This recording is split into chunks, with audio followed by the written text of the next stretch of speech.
Alhamdulillah, kebun lah selesai di berosiong.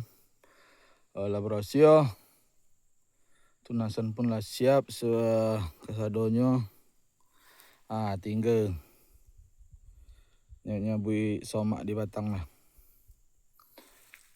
Untuk persiapan menyambut bulan suci Ramadan. Kebun sawit lah berosio, jadi bulan puasa. Ndak bekerja je lah. Menikmati je lah. Buah lah ujung. Botrek.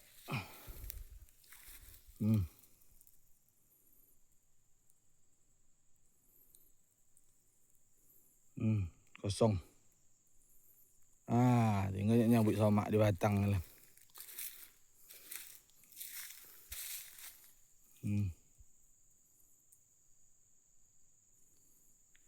Mantap.